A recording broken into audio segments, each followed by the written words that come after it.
말씀 에스겔 47장입니다. 주보에 37장으로 표기되어 있는데 잘못되었습니다. 47장 페이지 수로도 1227쪽입니다. 1절부터 12절 말씀 봉독합니다. 구약성경 1227쪽 에스겔 47장 1절부터 12절 말씀 봉독합니다. 그가 나를 데리고 성전문에 이르시니 성전의 앞면이 동쪽을 향하였는데 그 문지방 밑에서 물이 나와 동쪽으로 흐르다가 성전 오른쪽 제단 남쪽으로 흘러내리더라. 그가 또 나를 데리고 북문으로 나가서 바깥길로 꺾여 동쪽을 향한 바깥문에 이르시기로 본즉 물이 그 오른쪽에서 스며 나오더라. 그 사람이 손에 줄을 잡고 동쪽으로 나아가며 천척을 측량한 후에 내가 그 물을 건너게 하시니 물이 발목에 오르더니 다시 천척을 측량하고 내게 물을 건너게 하시니 물이 무릎에 오르고 다시 천척을 측량하고 내게 물을 건너게 하시니 물이 허리에 오르고 다시 천척을 측량하시니 물이 내게 건너지 못할 강이 된지라. 그 물이 가득하여 헤엄칠 만한 물이요 사람이 능히 건너지 못할 강이더라. 그가 내게 이르시되 인자야 내가 이것을 보았느냐 하시고 나를 인도하여 강가로 돌아가게 하시기로 내가 돌아가니 강 좌우편에 나무가 심이 많더라. 그가 내게 이르시되 이 물이 동쪽으로 향하여 흘러 아라바로 내려가서 바다에 이르리니 이 흘러내리는 물로 그 바다의 물이 되살아 나리라. 이 강물이 이르는 곳마다 번성하는 모든 생물이 살고 또 고기는 심이 많으리니 이 물이 흘러 들어가므로 바닷물이 되살아 나겠고 이 강이 이르는 각처에 모든 것이 살 것이며 또 이 강가에 어부가 설 것이니 엔게디에서부터 에네글라임까지 그물 치는 곳이 될 것이라. 그 고기가 각기 종류를 따라 큰 바다의 고기같이 심이 많으려니와 그 진펄과 개펄은 되살아나지 못하고 소금 땅이 될 것이며 강 좌우가에는 각종 먹을 가실나무가 자라서 그 잎이 시들지 아니하며 열매가 끊이지 아니하고 달마다 새 열매를 맺으리니 그 물이 성소를 통하여 나옴이라. 그 열매는 먹을 만하고 그 잎사귀는 약재료가 되리라. 아멘. 시온 찬양대의 찬양으로 하나님께 영광을 돌리겠습니다.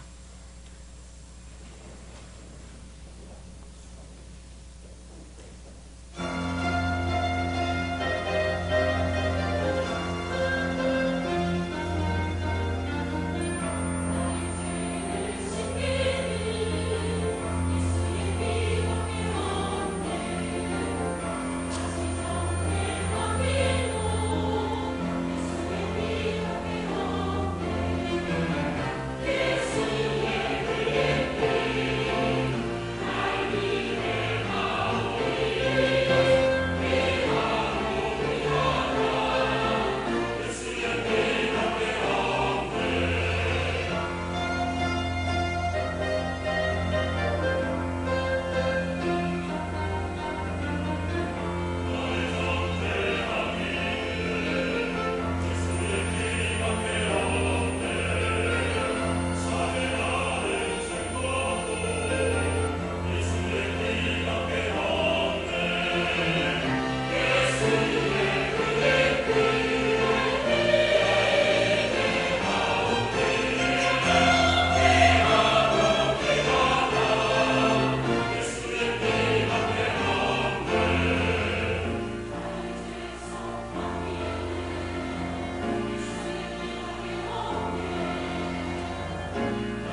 아멘. 지난 주일에 말씀드린 대로 에스겔은 바벨론 포로 중에 있으면서 하나님으로부터 소명을 받고 선지자의 일을 보았습니다. 에스겔서 전반부 내용은 보면은 이스라엘 백성들이 바벨론으로 포로되어 오고, 그리고 또 예루살렘 성전과 성읍이 회파되는 것이 그들의 죄 때문이라는 것을 이야기하고, 그리고 하나님께서 이 에스겔로 하여금 이스라엘 백성들의 죄를 또 뉘우치도록 이렇게 사명을 주셔서 외치고 있는 것입니다. 그런데 그걸로만 끝나지 아니하고 에스겔 후반부로 들어가면 34장부터는 이 절망적이고 아무 희망도 없는, 그리고 자유도 없는 그 이스라엘 백성에게 장차 하나님께서 그들의 목자가 되어 주실 것이다. 에스겔 34장에서 그렇게 이야기하고, 그래서 그들을 바벨론 포로에서 예루살렘으로 돌아가게 하실 것을 설명하고, 그 다음에 37장에 보면은 그 환상을 보여주는데, 아주 오래되고 말랐던 뼈들이 하나님의 말씀을 듣고 소리가 나서 움직이고, 이 뼈 저 뼈가 들어맞고 뼈들이 서로 연결되고 뼈에 힘줄이 생기고 살이 붙고 그 위에 가죽이 덮여서 또 생기가 불어올 때 큰 군대로 일어서는데, 이것은 이스라엘 백성들이 바벨론 포로에서 예루살렘으로 돌아가는 귀국 행렬을 큰 군대가 되어 돌아가는 것으로 이렇게 환상 중에 보여준 겁니다. 그리고 40장부터는 이 에스겔을 환상 중에 이스라엘 땅 예루살렘 가장 높은 곳 시온산 성전 자리로 인도하셔서 성전을 측량하는 환상을 보여주는데, 이것은 예루살렘 성전을 재건하는 환상이었습니다. 뿐만 아니라 41장 42장에서는 성전의 기능을 회복하는 환상을 보여주고, 그 다음에 43장에서는 예루살렘 성전을 떠나셨던 주님이 성전 안으로 들어오시는 환상을 보여주는 거예요. 그래서 예루살렘 성전에 오셔서 그들의 예배를 받으시고 또 그들에게 복을 내리시는 이러한 소망의 환상을 보여주니까, 이 내용을 포로 중에 있는 유다 백성들에게 전하라 그러니까 그 소리를 들을 때 백성들이 얼마나 감격스럽고, 그리고 또 에스겔 자신도 얼마나 감격스러웠겠습니까? 그런데 오늘 본문에서는 더 나가서 주님이 에스겔을 데리고 예루살렘 성전 문에 이릅니다. 그러한 환상을 보여주는데, 가서 보니까 성전 문지방 밑에서 물이 흘러나오는데 스며 나오는 거예요. 그런데 그 물이 제단을 따라 흘러내려가면서 점점 더 많아지고 골이 깊어지고 더 넓어져서 시내를 이루고, 더 나가서 강을 이루고 나중에는 바다에까지 이르게 되는 환상을 그에게 보여주고 있는 것입니다. 이 의미는 예루살렘 성전은 하나님이 거하시는 처소이니까, 예루살렘으로부터 물이 흘러내리는 것은 하나님으로부터 내리는 생명 강수를 가리키는 것입니다. 이 자연계에도 물이 우리의 생명과 직결됩니다. 물이 없으면 사람이 살 수가 없죠. 동물도 죽고 식물도 죽습니다. 더더군다나 사막 지방에서 물은 곧 생명인 것입니다. 우리 인체에도 70%가 물이고, 혈액의 83%, 뇌의 75%, 피부의 72%, 세포의 90% 이상이 물로 이루어져 있습니다. 영적인 원리도 마찬가지입니다. 천국에는 생명수 강이 흐르는데 지옥에는 아예 물이 없어서 손가락에 찍어서 혀를 서늘하게 할 한 방울의 물도 없는 것으로 표현되어 있습니다. 우리가 사막 같은 인생 여정에서 바로 주님이 우리에게 생명수 강이 되신다는 의미죠. 그래서 이사야 55장 1절에서 오라 너희 목마른 자들아 물로 나오라 하였고, 시편 42편 1절에서 시인은 하나님이여 사슴이 시냇물을 찾기에 갈급함 같이 내 영혼이 주를 찾기에 갈급하나이다 라고 하였습니다.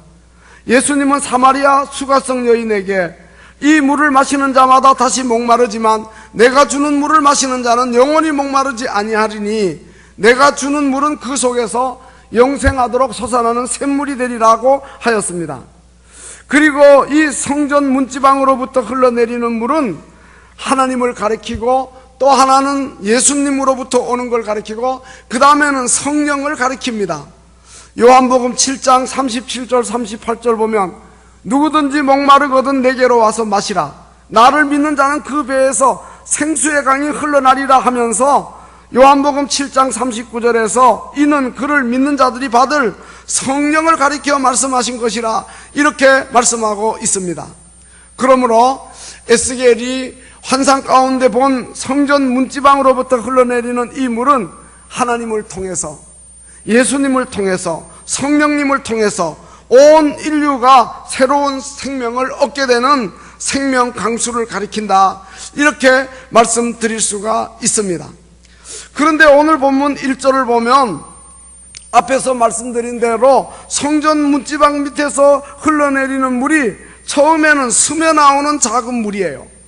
그런데 3절을 보면 환상 중에 에스겔 선지자를 인도해 간 그 사람이 손에 측량줄을 잡고 1,000척을 측량한 후에 물을 건너라 그러는데, 그 물이 많아가지고 에스겔의 발목까지 이릅니다.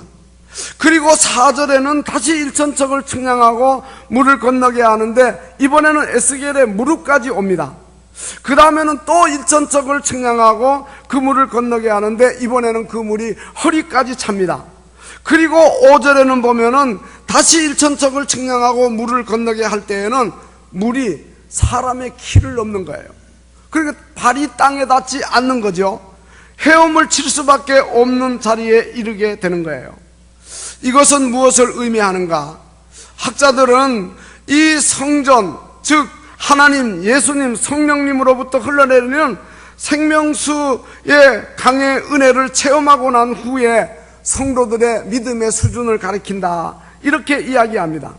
그 믿음의 수준이 시간이 흐르면서 점점 깊어져야 한다는 걸 우리에게 보여주는데, 우선 물이 발목에 찼다 하는 것은 우리가 성전을 출입하는, 늘 주일마다 예배드리러 오는 이러한 믿음의 단계를 가리킨다는 거죠.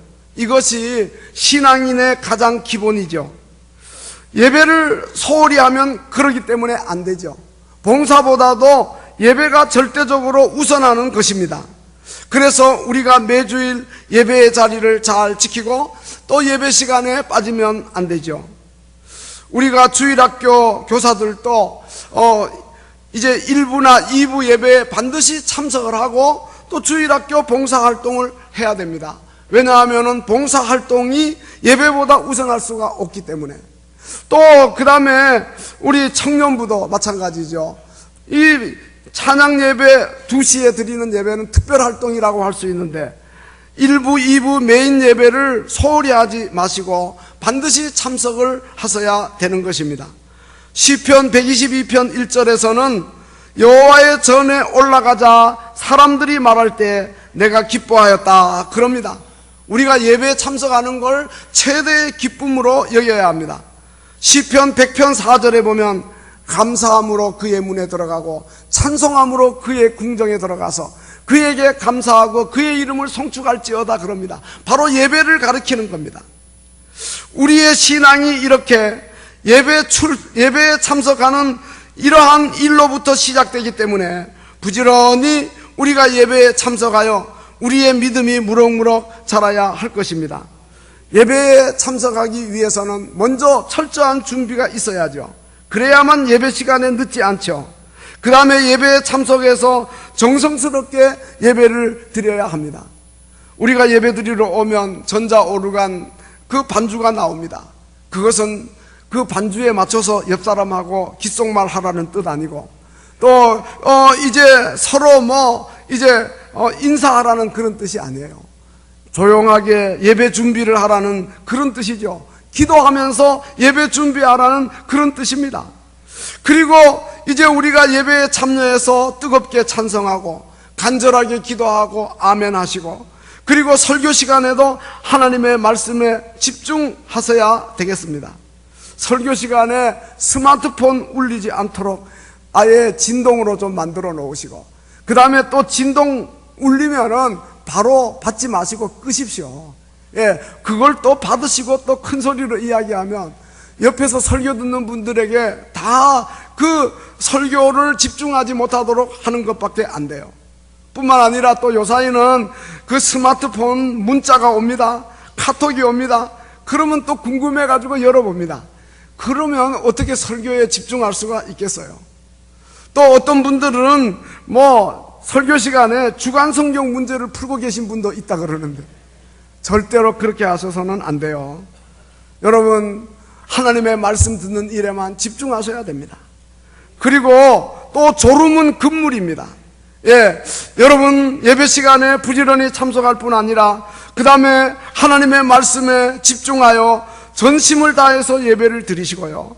사무엘상 2장 30절에 나를 존중히 여기는 자가 내가 존중히 여기고 나를 멸시하는 자를 내가 경멸하리라 그랬습니다. 여러분, 하나님을 존중히 여기는 거 예배보다 더 어디 있겠습니까? 우리가 예배를 아주 잘 드리는 거 하나님을 존중히 여기는 겁니다. 그러면 하나님이 우리를 존중히 여겨 주실 줄로 믿습니다. 그 다음에 에스겔 선지자는 환상 중에 그를 인도해 간 사람이 이제 1,000척 측량을 하고 난 다음에 물을 건너게 하는데 그 물이 에스겔의 무릎에까지 올랐다 그랬습니다. 이것은 바로 예배 출석하는 단계를 지나가지고 기도의 단계를 가리키는 겁니다. 기도의 무릎을 꿇는 것을 의미하는 것입니다. 여러분, 물론 기도 생활이 우리에게 부담스럽기는 합니다. 물을 건널 때에 물이 무릎까지 차면은 발목의 물보다 물을 건너기가 더 불편하고 힘이 들죠.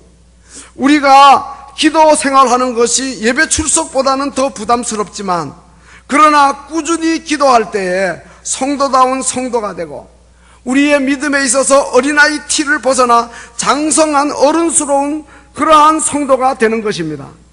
여러분, 기도는 하나님과의 대화입니다. 기도는 하나님과의 친밀한 관계의 표현입니다.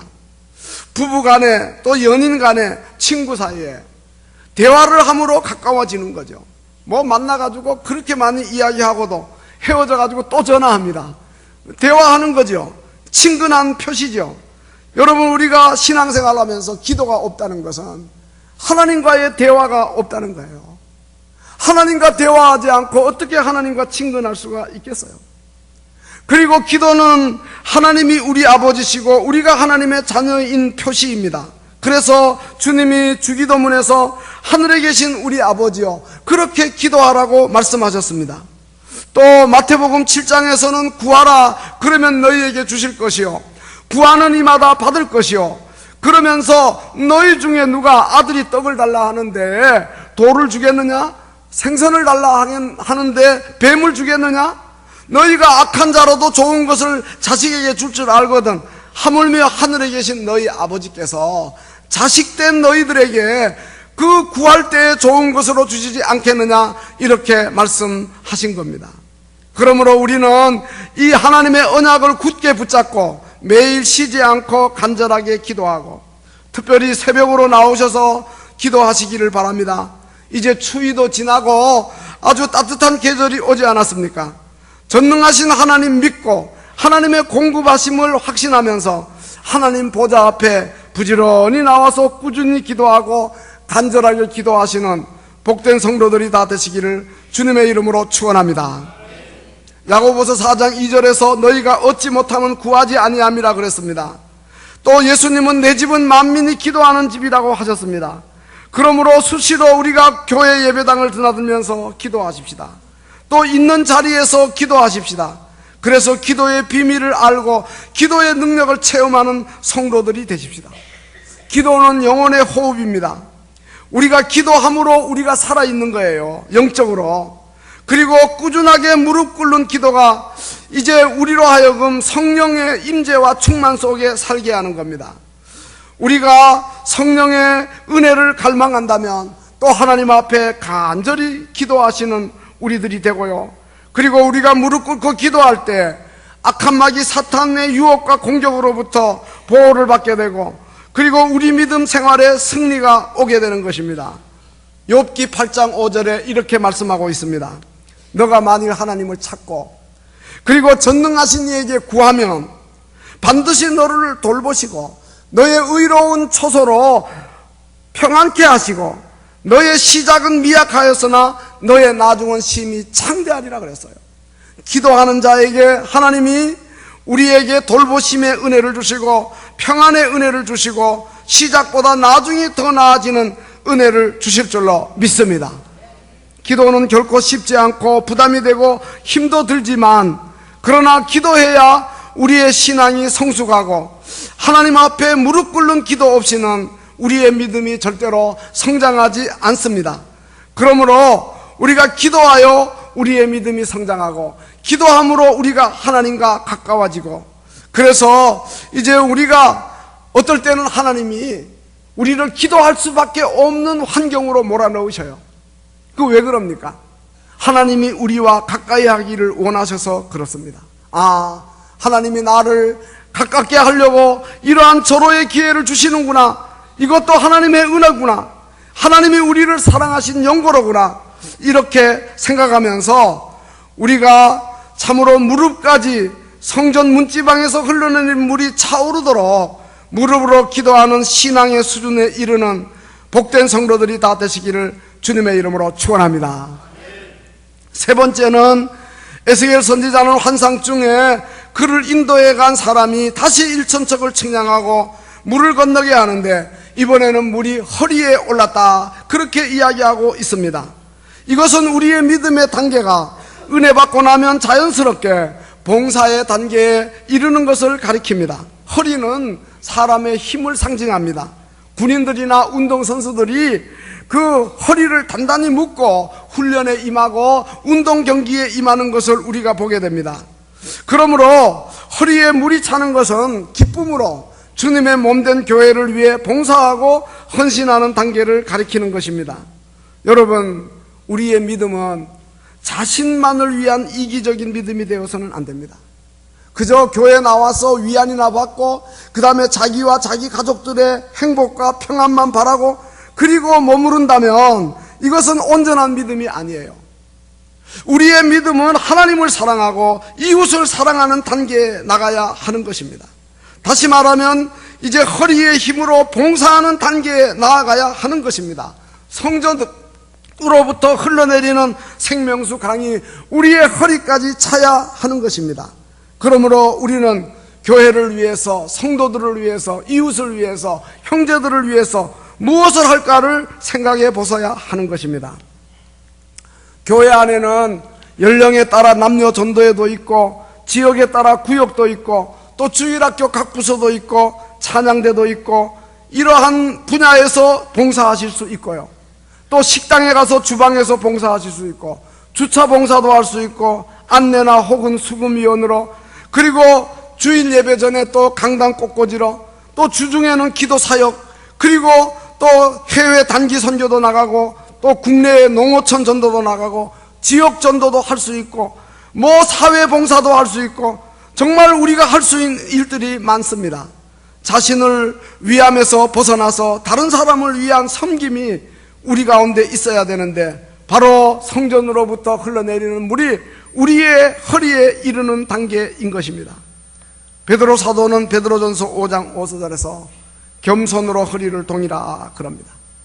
이것은 봉사자에게 필요한 것이 겸손이고 사랑이라는 뜻입니다. 겸손하게 사랑으로 다른 사람을 봉사하고 섬기라는 겁니다. 예수님이 그 봉사, 그 섬김의 본을 보여주셨죠. 요한복음 13장에 보면 자리에서 일어나 겉옷을 벗고 수건을 가져다가 허리에 두르고 대야에 물을 담아 와서 손수 제자들의 발을 씻기십니다. 심지어는 자기를 은삼십에 팔아넘길 배반자 가룟유다의 발까지 씻어주는 거예요. 그러시면서 이제 이 일을 의아해하는 제자들에게, 아니 우리 주인이, 아니 우리 구주께서 우리 죄인들을, 우리 종들의 발을 씻기시는구나. 아주 의아해할 때에 주님이 뭐라고 말씀하십니까? 제자들에게 너희가 나를 선생이라 주라 하니 너희 말이 옳도다. 내가 주가 되고 선생이 되어 너희 발을 씻었다.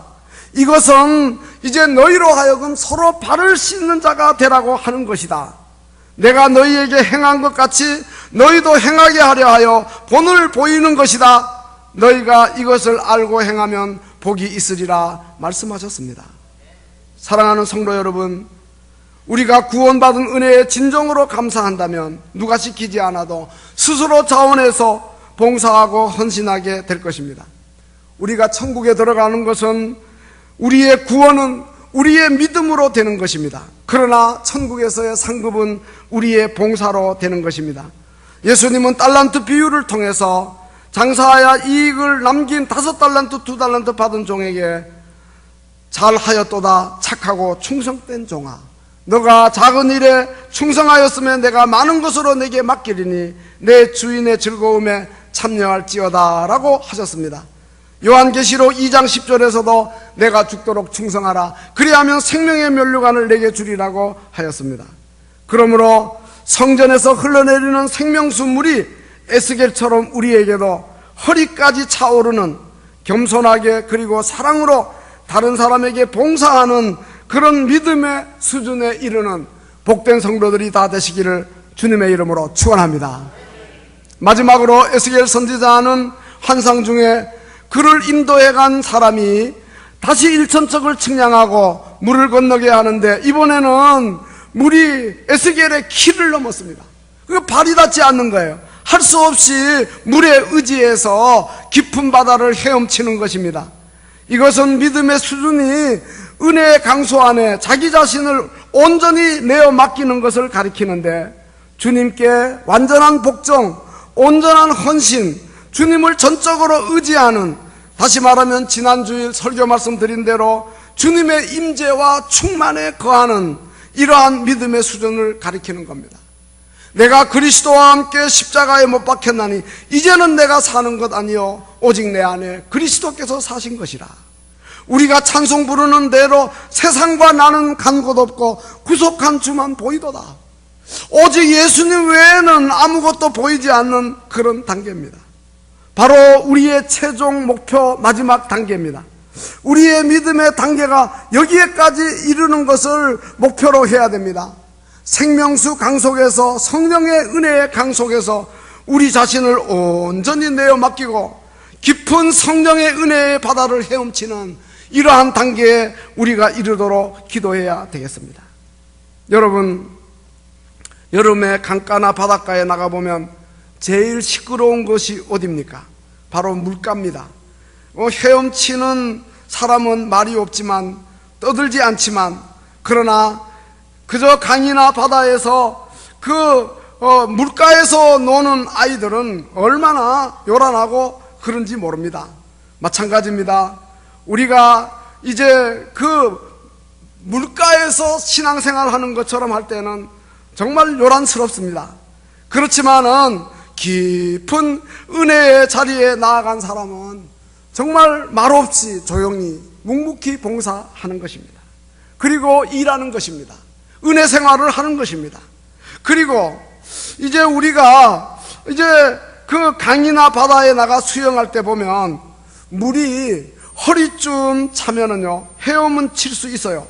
그러나 발이 땅에 닿으니까 힘들면 또 우뚝 설 수 있지요. 그와 같이 성도들의 믿음 생활에 있어서도 열심히 교회에 출석하다가, 또 기도를 많이 하다가, 또 교회 봉사 앞장서서 많이 하다가 이따금씩은 자신의 악한 본성을 드러내어 우뚝 서기도 하는 겁니다. 자기 생각하고 다르고 자기 기분에 안 맞는다고.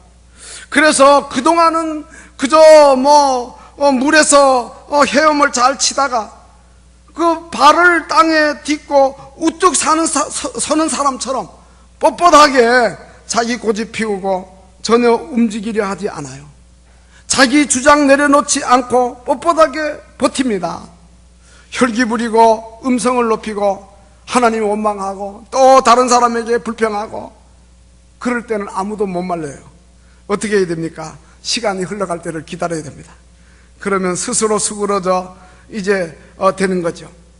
여러분, 성전에서 흘러내리는 생명 강수가 발목에 차는 교회 출석으로만 만족하지 마시고, 그리고 또 이제 무릎까지 오르는 기도 생활로 나아가시고, 그 다음에 또 그걸로만 만족하지 마시고 허리까지 오르는 봉사생활을 하시고, 그리고 또 그걸로 만족하지 마시고 최대의 목표는 그 주님의 생명수 강물이 내 가슴에 와 닿고, 그래서 내가 더 이상 이제 내 발에 의지해서 땅을 딛고 서는 게 아니라 물에 의지해서 조용히 말없이 헤엄치는 우리의 가슴 속에 주님의 임재와 충만이 있는 이러한 신앙의 단계까지 나아가야 되겠다는 겁니다.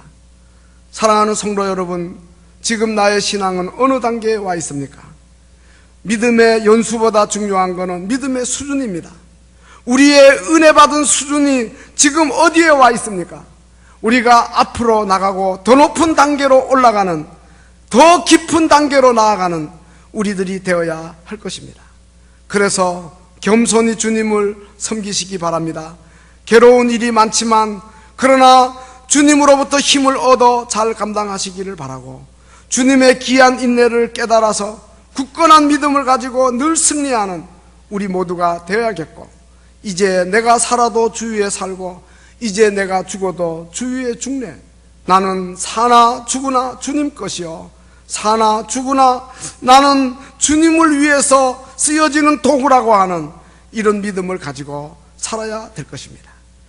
그리고 오늘 본문을 보면 성전 문지방에서 흘러나오는 생수의 강이 이렇게 사람을 변화시킬 뿐 아니라 그 다음에는 주변 환경까지도 살리는 이러한 역사가 있는 것을 보게 되는 것입니다. 8절하고 9절을 보면 그 물이 말이죠, 그 흘러내릴 때에 강물이 이르는 곳마다 모든 생물이 살고 고기가 심이 많아서 어부들이 역할을 합니다. 생수의 강이 흐르는 곳에 강 좌우에 나무들이 열매를 맺습니다. 강 좌우가의 12절을 보면 각종 먹을 과실이 자라고 잎이 시들지 않고 열매가 끊어지지 않고, 그리고 달마다 새 열매를 맺고 그 열매가 먹을 만하고 그 잎사귀가 약재료가 된다, 이렇게 이야기하고 있습니다. 이 세계 4대 문명은 강을 중심으로 해서 이루어지죠. 우리나라 수도도 서울이 한강을 중심하죠.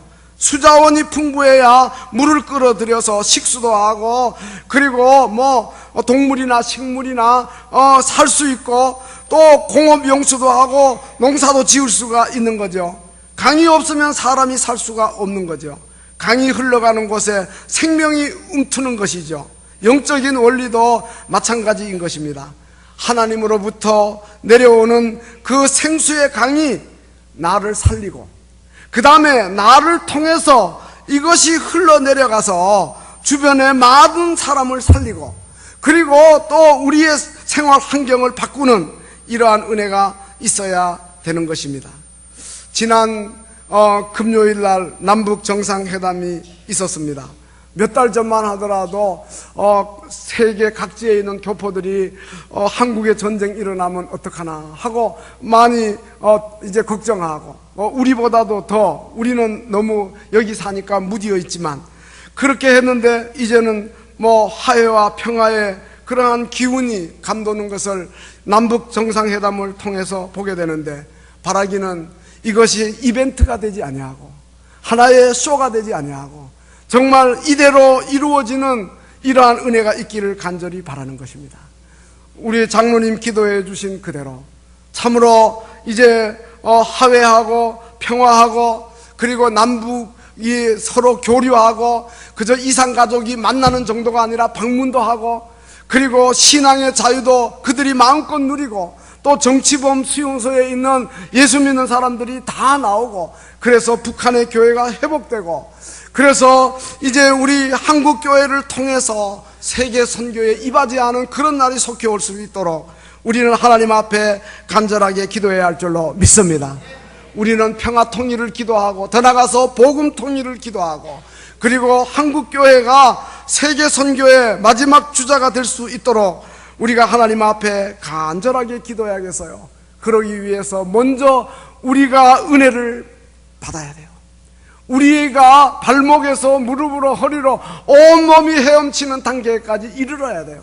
그래서 우리를 통해서 주님으로부터 흘러내리는 은혜의 생수가 우리 주변 많은 사람들에게 저 열방까지 흘러나가도록 우리가 하나님 앞에 간절하게 기도하고, 그래서 교회와 세상을 살리는 생명 강수의 은혜가 우리 모든 성도들에게 넘치게 임하시기를 주님의 이름으로 축원합니다. 기도하시겠습니다.